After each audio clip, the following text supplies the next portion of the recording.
वक्त crime news का हो गया है। आपके साथ मैं हूं अपर्णा। शुरुआत कर रहे हैं इस वक्त की बड़ी खबर के साथ। शाइन सिटी ग्रुप के सीएमडी राशिद नसीम का सगा भाई आसिफ नसीम आज गिरफ्तार कर लिया गया। वो शाइन सिटी में 49% का पार्टनर है। 5 लाख रुपए के इनामी आसिफ को लखनऊ पुलिस की क्राइम ब्रांच ने प्रयागराज से गिरफ्तार किया। उसके खिलाफ लखनऊ में 300 से ज्यादा मुकदमे चल रहे हैं, जिनमें से गोमती नगर में दर्ज 80 मुकदमों में कोर्ट ने कुर्की का आदेश जारी कर दिया था। पिछले 5 साल से फरार। पुलिस के मुताबिक दोनों ने दुबई में ठिकाना बना रखा था। इन दिनों आसिफ नसीम प्रयागराज अपने करेली स्थित घर आया हुआ था।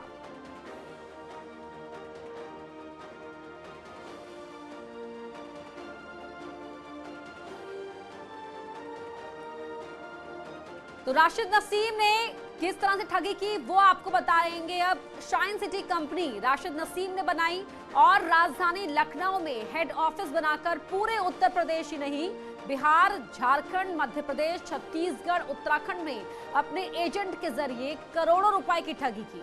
कंपनी के एजेंट लोगों को मल्टी लेवल मार्केटिंग, जमीन में इन्वेस्टमेंट, सामान में निवेश, आवास, विला, फ्लैट जैसी कई योजनाओं में निवेश करवाते थे। इसके बदले में उन्हें मोटा कमीशन मिलता था। रकम जमा होने के बाद कंपनी इन्वेस्टर्स को ना तो जमीन देती थी और ना ही निवेश की गई रकम का मुनाफा। कंपनी खुलने के 2 साल बाद से ही आरोप लगने लगे। इससे ताबड़तोड़ मुकदमों का सिलसिला शुरू हुआ। गोमती नगर थाने में ही 300 से ज्यादा मुकदमे चल रहे हैं। मामला बिगड़ने लगा तो इस मामले की जांच EOW ने शुरू कर दी।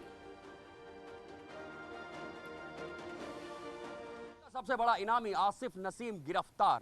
हजारों लोगों को सैकड़ों करोड़ रुपए का चूना लगाने वाले आसिफ नसीम को लखनऊ पुलिस कमिश्नरेट और क्राइम ब्रांच की टीम ने प्रयागराज से गिरफ्तार कर लिया है। शाइन सिटी कंपनी के नाम से आसिफ नसीम ने कई जिलों में अपना मकड़ जाल फैला रखा था और हजारों लोगों को ठगा था। आसिफ का भाई राशिद नसीम अब भी फरार है। आसिफ और राशिद दोनों पर शासन की ओर से 5-5 लाख रुपए का इनाम रखा गया था। कैमरामैन अनिल के साथ ऋषभ त्रिपाठी, न्यूज़ 18, लखनऊ। आसिफ नसीम पुत्र नसीम निवासी B 1706/14 GTB नगर करेली, थाना करेली, जनपद प्रयागराज के गिरफ्तारी हेतु शासन द्वारा 5 लाख रुपए के इनाम का घोषणा किया गया था। ये अभियुक्त शाइन सिटी से संबंधित करीब 300 से भी अधिक विवेचनाओं और अभियोगों में वांछित अभियुक्त था और इसके गिरफ्तारी हेतु लखनऊ कमिश्नरेट के ACP क्राइम के नेतृत्व में एक टीम की गठन की गई थी और ये टीम लगातार इसकी गिरफ्तारी हेतु प्रयासरत थी और आज दिनांक 1/11/2021 को इस टीम द्वारा इस अभियुक्त को प्रयागराज से गिरफ्तार करने में सफलता प्राप्त की गई है। अग्रिम विधिक कार्रवाई अमल में लाई जाएगी।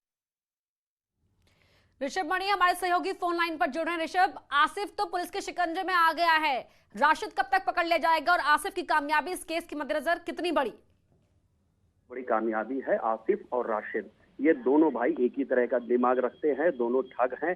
तमाम लोगों को भारी इन्वेस्टमेंट, भारी प्रॉफिट का झांसा देते थे, उनसे बड़े बड़े इन्वेस्टमेंट कराते थे। सिर्फ राजधानी लखनऊ में नहीं है, देश के कम से कम 2 दर्जन जिलों में इन लोगों ने अपनी योजनाएं चला रखी थी शाइन सिटी इंफ्रा डेवलपर्स के नाम से। कई बार इनकी जमीनें भी इनके पास नहीं होती थी और लेकिन ये तमाम लोगों से इन्वेस्टमेंट करा लेते थे। किसानों को कुछ पैसा देते थे, उनकी जमीनों पर ये अपने होर्डिंग्स लगा देते थे और जब इन्वेस्टर आते थे उन्हें ये बताया जाता था ये जमीन हमारी है, यहाँ हमारा प्रोजेक्ट आ रहा है, जबकि वहां पर महज इनका एक बोर्ड लगा होता था। और बीते 4-5 सालों में ही आसिफ, राशिद और इनकी कंपनी के ऊपर 300 से ज्यादा मुकदमे सिर्फ लखनऊ में ही दर्ज हैं। तमाम मुकदमों की और जानकारी जुटाई जा रही, बताया जा रहा है मुकदमों की संख्या 500 से भी ऊपर हो सकती है। ED भी इनके ऊपर काम कर रही है, EOW भी इनके ऊपर काम कर रही है, लेकिन लखनऊ पुलिस कमिश्नरेट और उनकी क्राइम ब्रांच को यह कामयाबी मिली। आसिफ नसीम को गिरफ्तार कर लिया गया है प्रयागराज से। राशिद नसीम के बारे में बताया जाता है कि वो दुबई में है और एजेंसीज लगी हैं राशिद नसीम की गिरफ्तारी के लिए भी।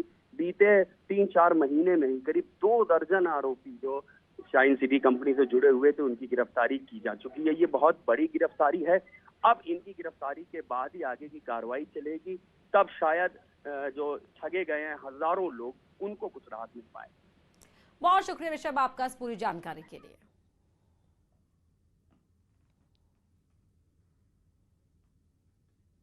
अमरोहा के आदमपुर के एक गांव में रेप पीड़ित का शव पेड़ पर लटकता मिला। परिजनों ने गांव के ही रहने वाले रेप के आरोपी पर हत्या कर शव को लटकाने का आरोप लगाया है। पुलिस ने शव को कब्जे में लेकर 3 लोगों के खिलाफ मुकदमा दर्ज कर लिया है।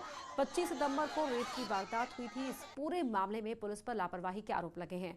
पुलिस अधीक्षक ने मामले में थाना प्रभारी सतीश आर्य समेत सिपाही राहुल और सुमित को निलंबित कर दिया है।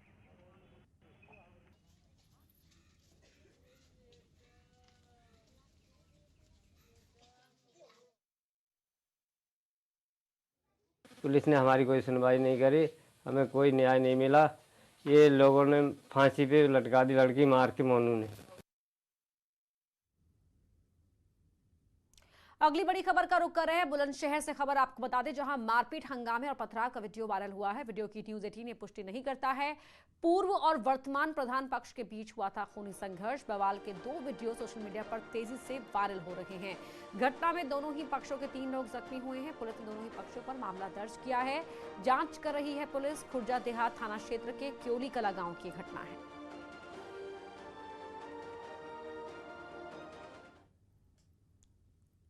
जौनपुर में मामूली विवाद को लेकर 2 पक्षों में मारपीट हुई है। मारपीट का वीडियो सोशल मीडिया पर वायरल हो रहा है। न्यूज़ 18 वायरल वीडियो की पुष्टि नहीं करता। बिजली तार के पोल गाड़ने के विवाद में मारपीट हुई। मारपीट में 2 लोग घायल हुए हैं। पुलिस ने मामला दर्ज कर जांच शुरू कर दी है। लाइव तस्वीर एक बार फिर सोशल मीडिया पर वायरल हुई है। मारपीट के पीछे बताया जा रहा है कि बिजली तार के पोल गाड़ने के विवाद में मारपीट हुई।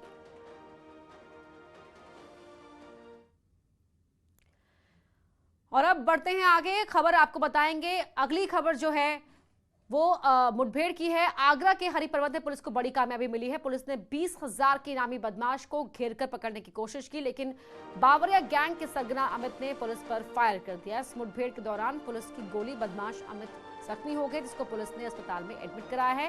गिरफ्तार बदमाश की पुलिस ने पिछले 2 साल से तलाश कर रही थी। इस पर लूट और डकैती समेत कई धाराओं में केस दर्ज है।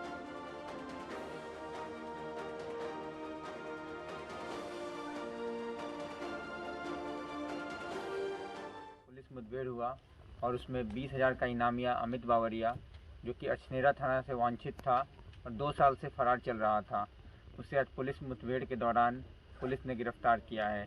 इस पे दर्जनों लूट के मुकदमे हैं और इसके पिताजी का नाम है ओमवीर बावरिया, जो खुद में एक बहुत बड़ा अपराधी है और उसके ऊपर 1 लाख का इनाम था, जिसे बहुत पहले पुलिस ने गिरफ्तार किया था।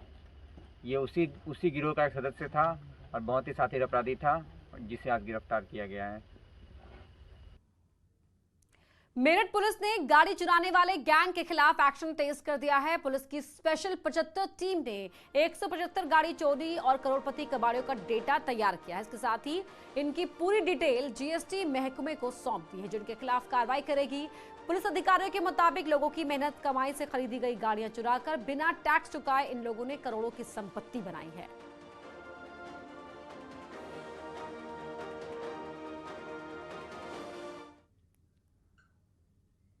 आतंकी संगठन लश्कर तैयबा की ओर से मिली धमकी के बाद उत्तर प्रदेश में रेलवे स्टेशन की सुरक्षा बढ़ा दी गई है।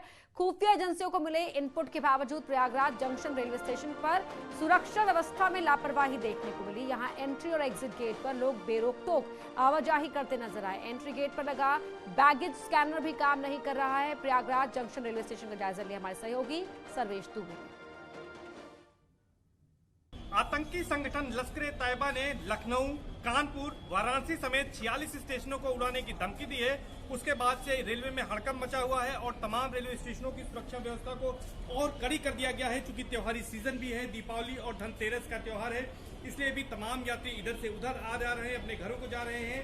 तो बड़ी चिंता की बात है और अलर्ट जो जारी किया गया है खुफिया एजेंसियों की ओर से, उसमें प्रयागराज का भी स्टेशन शामिल है। लेकिन आप देख सकते हैं कि यहाँ पर बेरोक-टोक तमाम यात्री आ जा रहे हैं और अभी यहाँ पर कोई चुस्ती नहीं दिखाई दे रही है और जो सिक्योरिटी है उसको लेकर लापरवाही भी बरती जा रही है। हालांकि कुछ लोग यहाँ पर जरूर मौजूद हैं। आप देख सकते हैं कि यहाँ पर जो सुरक्षा कर्मी है वो यहाँ पर मौजूद हैं और आरपीएफ के साथ ही साथ यहाँ पर जीआरपी के लोग हैं जो यहाँ पर सुरक्षा के लिए मुस्तैद हैं। और जिस तरह से लश्कर तैयबा आतंकी संगठन ने 46 स्टेशनों को लेकर अलर्ट किया है, एक तरह से उनको उड़ाने की धमकी दी है, उसके बाद से यहाँ पर जो मुस्तैदी होनी चाहिए, जो अलर्टनेस होनी चाहिए, वो शायद कहीं पर दिखाई नहीं दे रही है। कैमरा पर्सन संजीव मिश्रा के साथ सर्वेश दुबे, न्यूज़ 18 प्रयागराज।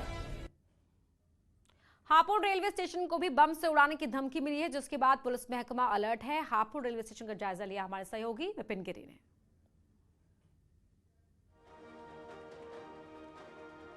तो हापुड़ रेलवे स्टेशन पर किस तरह सुरक्षा के इंतजाम हैं, जायजा लिया गया। यहाँ पे ही स्टेशन को बम से उड़ाने की धमकी मिली है। इससे पहले आगरा में भी इस तरह की धमकी मिली है और हापुड़ रेलवे स्टेशन पर इस खत के मिलने के बाद सुरक्षा व्यवस्था में इजाफा कर दिया गया है।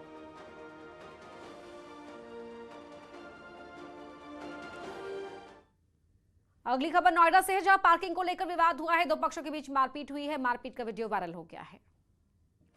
तो पार्किंग को लेकर ये विवाद हुआ दो पक्षों के बीच में और दोनों ही पक्षों के बीच हुई मारपीट का वीडियो वायरल हुआ है। तस्वीरों में भी आप देख सकते हैं, गाड़ी पार्क करने को लेकर यह पूरा झगड़ा हुआ। दो पक्ष के लोग आपस में भिड़ गए और बुरी तरह हाथापाई पर उतारू हो गए। इसकी वजह से वहां पर जाम भी लग गया। काफी देर तक दूसरी गाड़ी सवारों को यहाँ पर दिक्कत हुई। देखिए किस तरीके से भी बचाव करने की कोशिश भी की जा रही है, लेकिन दोनों ही पक्ष के लोग एक दूसरे पर हमलावर हैं।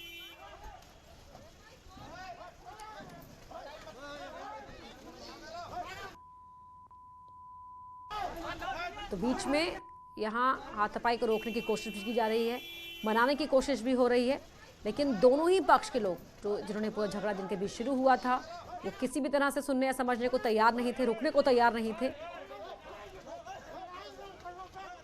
देखिए एक दूसरे पर घूंसों की बरसात यहाँ पर हुई। यहाँ रुक रहे एक छोटे से ब्रेक के लिए, जल्द लौटते हैं।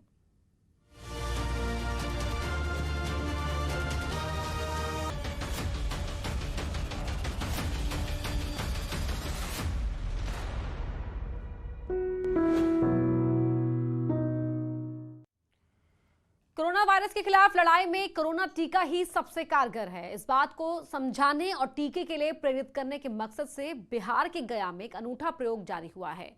यहां एक कब्रिस्तान में कोरोना टीका केंद्र चलाया जा रहा है।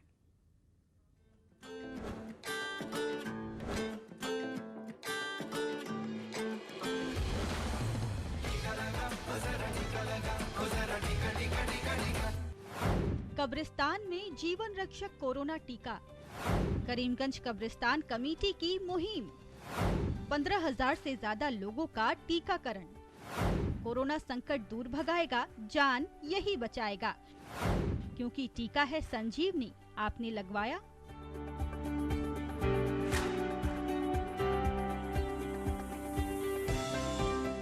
बिहार में गया के करीमगंज कब्रिस्तान में कोरोना टीका केंद्र देशव्यापी टीकाकरण अभियान की शुरुआत से ही संचालित है। इस कब्रिस्तान ने कोरोना की दूसरी लहर के कहर और लोगों में कोरोना टीके को लेकर भय दोनों को बहुत करीब से देखा, लेकिन टीकाकरण केंद्र ने लोगों के हर डर और हर अफवाह को दूर करके टीकाकरण की नई इबारत लिखी है। तो हम लोग जीवन बचाने के लिए इसको सुविधा किया जा रहा है, मरने के बाद तो फिर यहाँ नहीं है भाई। मरे नहीं इसके लिए जी हाँ, इसका तो सुविधा इसलिए नहीं किया जा रहा है आदमी सेफ्टी रहे। अगर हम इस चीज़ को ख़त्म करना चाहते हैं तो लोगों को तो बढ़ चढ़ के कदम आगे बढ़ाना चाहिए और ये वैक्सीन लेना चाहिए। लोगों के जो मन में भय है, डर है, इस सबको किनारे कर करके और अपना जीवन को देखते हुए परिवार का रक्षा करने के लिए ये सब चीज़ करना ज़रूरी है। करीमगंज कब्रिस्तान कोरोना टीका केंद्र में अब तक 15,000 से ज्यादा लोगों को टीका दिया जा चुका है, जिसमें बड़ी तादाद मुस्लिम लोगों की है, जो कोरोना टीके को लेकर सबसे ज्यादा आशंकित थे। कब्रिस्तान कमेटी और टीका केंद्र के सदस्यों ने लोगों की हर शंका का समाधान किया। भारत सरकार का ऐलान हुआ है, तब से लगाया जा रहा है, रोजाना लगता है। और जो मुसलमान इससे परेशान थे कि नहीं इससे नुकसान होगा, लोग मर जाएंगे, ये बिल्कुल गलत है। पहले तो लोग डरते थे, इसमें कोई दो राय नहीं है, लेकिन अब इस करीमगंज, न्यू करीमगंज के अलावा जितने भी अगल बगल के मोहल्ले हैं, सभी मोहल्ले के लोग यहाँ आ रहे हैं, चाहे वो हिंदू हो या मुसलमान हो, बहुत खुशी से आ रहे हैं और खुशी से वैक्सीन लेके जा रहे हैं। अब तो यहाँ सेकंड डोज भी पड़ रहा है। कोरोना महामारी के खिलाफ भारत 100 करोड़ खुराक के अहम पड़ाव को पार कर चुका है। इसके पीछे सरकार के साथ करीमगंज कब्रिस्तान कोरोना टीका केंद्र, सरीखे केंद्रों और उसके सदस्यों का योगदान भी शामिल है, जो लगातार टीकाकरण के आंकड़ों के साथ बढ़ रहा है। Bureau report, news 18 network.